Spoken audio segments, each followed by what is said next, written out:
Welcome to a MacDermid Autotype how-to guide video tutorial. In this guide we will look at some of the tips and tricks for coating plus emulsions using a coating machine.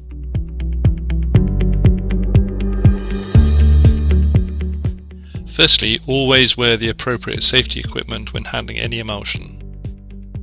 Use scissors or a sharp knife to open the diazo powder sachet. Hold the sachet close to the surface of the emulsion to prevent the powder becoming airborne, and make sure that you empty out all of the diazo powder. Gently fold in the diazo powder, as this will also help to prevent it becoming airborne. You now need to thoroughly mix in the diazo into the emulsion. It is very important to do this properly to ensure that you get an even dispersion of the diazo throughout the emulsion. You will see that the emulsion takes on an even colour when all the yellow sensitizer is mixed in properly. Leave the emulsion for at least 12 hours after mixing to allow the air bubbles to come out. It is always good practice to write the date the emulsion was sensitized on the container.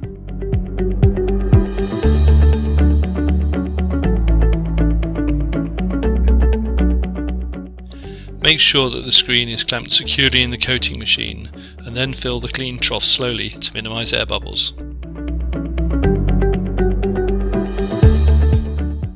Remove the excess emulsion from the lip of the container with a damp cloth, otherwise it could contaminate the emulsion with bits next time it was opened.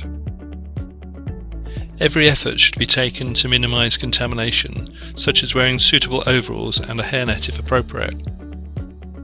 The tack mats in the doorway in the rear of this shot show just how effective these are at removing contamination from footwear.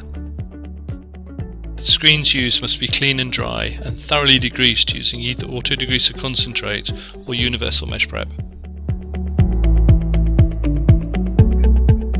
The coating technique you choose will depend on your choice of plus emulsion, the mesh count being used, and the desired thickness and flatness of the stencil.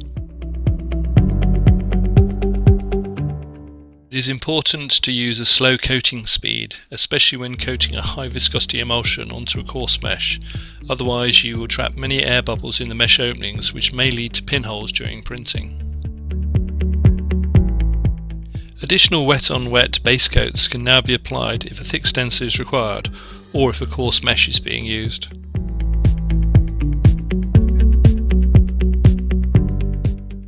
Use a damp cloth to wipe off the emulsion from the coating trough lips, which will prevent it drying in and producing lines and bits on the next screen. A simple test to see how well the mesh is filled is to look at the squeegee side in reflected light. A glossy surface will show you that you have filled the mesh completely.